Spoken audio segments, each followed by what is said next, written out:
Hello friends, हम be ready for UPSC mains के लिए एक नई सीरीज पे एक नया टॉपिक लेके आए हैं। ये टॉपिक है वार्मिंग ऑफ इंडियन ओशंस। ठीक है, अब नई स्टडी आई है जो आईआईटीएम पुणे ने, जो ट्रॉपिकल मेट्रोलॉजिकल का सेंटर है, उसने एक रिपोर्ट में बताया है कि जो इंडियन ओशन है बहुत फास्टर वार्मर हो रहा है। वो एवरेज पहले 1.7 डिग्री से अब कितना बढ़ रहा है, वो 3.8 डिग्री तक पहुंच सकता है। ठीक है ना। इससे क्या इम्पैक्ट होगा कि इंडियन ओशन हमारी ज्योग्राफी के लिए भी बहुत इंपॉर्टेंट है, क्योंकि मानसून इससे ही इम्पैक्ट होता है। ठीक है, बाकी दूसरा कोस्टल इकोसिस्टम लाइफ के लिए भी इंपॉर्टेंट है, मरीन लाइफ के लिए भी इंपॉर्टेंट है। और यहीं से इस स्टडी ने बोला है कि मरीन हीट वेव बहुत बढ़ने वाली है। जो अभी तक हम हीट वेव बात करते हैं लैंड हीट वेव की, अब कौन सी हीट वेव स्टार्ट होने वाली है, मरीन हीट वेव होने वाली है। और इससे साइक्लोन में भी इम्पैक्ट बढ़ेगा, क्योंकि टेम्परेचर बढ़ेगा तो साइक्लोन भी बहुत ज़्यादा आएंगे।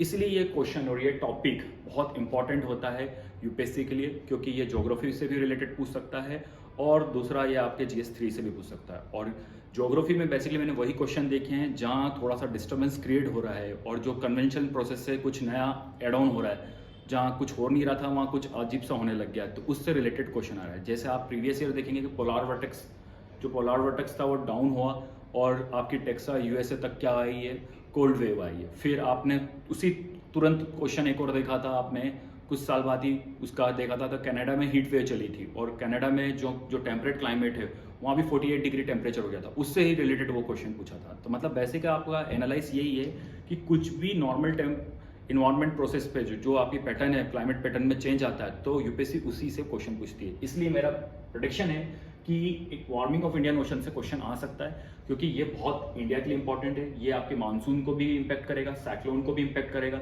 और टोटली आपके पूरे कोस्टल इकोसिस्टम को भी इम्पैक्ट करेगा। साथ साथ आपकी वहाँ की कोस्टल इकोसिस्टम की पॉपुलेशन की इकोनॉमी भी लॉस होगी, क्योंकि हमारी वहाँ की कोस्टल इकोनॉमी हमारे किस पे डिपेंड होती है, मराइन पे डिपेंड होती है, मराइन रिसोर्स पे डिपेंड होती है। ठीक है ना। तो इससे रिलेटेड हम कौन कौन से क्वेश्चन यूपीएससी पूछ सकता है उस पर थोड़ा सा डिस्कस कर लेते हैं। तो इसमें हम यही है, elaborate the factor of rapid warming of Indian Ocean, rapid warming क्यों हो रहा है इंडियन ओशन, है ना, और उसमें मानसून में क्या इम्पैक्ट होगा, तो ये करना है आपको, इम्पैक्ट पढ़ना है और उसके सजेशन भी देना है।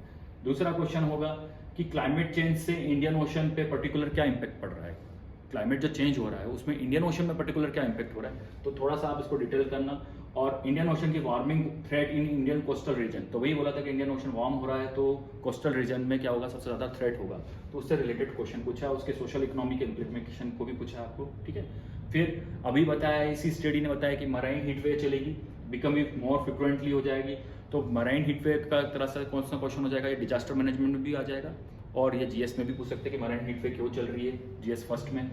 ठीक है ना, और उससे इकोलॉजिकल इम्पैक्ट क्या होने वाला है और मराइन इकोसिस्टम में क्या इम्पैक्ट होगा, क्रिटिकल एवोल्यूशन करो इंडिया का रोल, कि इसके लिए इंडिया के पास क्या तैयारी है। ठीक है, इस टाइप के क्वेश्चन यूपीएससी पूछ सकता है, क्योंकि ये इंपॉर्टेंट टॉपिक हो गया है, इन्वायरमेंट से रिलेटेड भी, डिजास्टर से भी रिलेटेड भी, इकोनॉमी से रिलेटेड और ज्योग्राफी से रिलेटेड भी। ठीक है, इसको थोड़ा सा हम देख लेते हैं क्या बताया गया है। इनने वाला इंडियन ओशन वार्म हो रहा है, पहले 1.2 डिग्री सेल्सियस से एक्सपांड कर रहा था, मगर अब 1.7 से 3.8 तक जा सकता है 2020 के बाद। उसका जो हीटअप का जो एक्सेलरेशन है वो रैपिडली बढ़ रहा है। ठीक है ना, मराइन हीट वेव होने से क्या होगा, कोरल ब्लीचिंग होगी आपकी।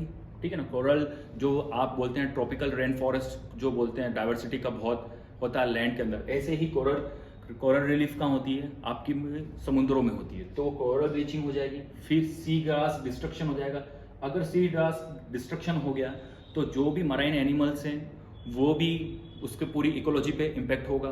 ठीक है ना, और फिर उसमें पूरा का पूरा फिशरी में भी इम्पैक्ट पड़ेगा।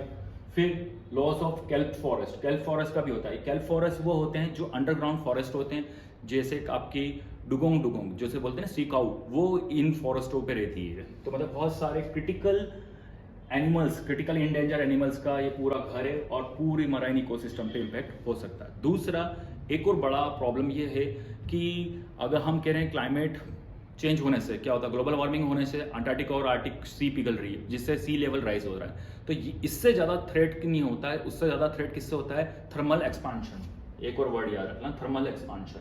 थर्मल एक्सपांशन क्या है, जब कोई चीज़ गर्म होती है तो वो एक्सपांड होती है, तो अगर इंडियन ओशन गर्म होगा तो वो क्या होगा, एक्सपांड होगा तो सी लेवल राइज होगा, और सी लेवल राइज होगा तो कोस्टल इकोसिस्टम में सबसे ज़्यादा दिक्कत होगी। ये melting of ice of glacier से भी ज़्यादा दिक्कत कौन सा देता है? Thermal expansion. जो सी लेवल राइज होने का कारण है उसमें सबसे बड़ा कारण आता है थर्मल एक्सपांशन, ना कि melting of glacier and sea ice, ठीक है ना।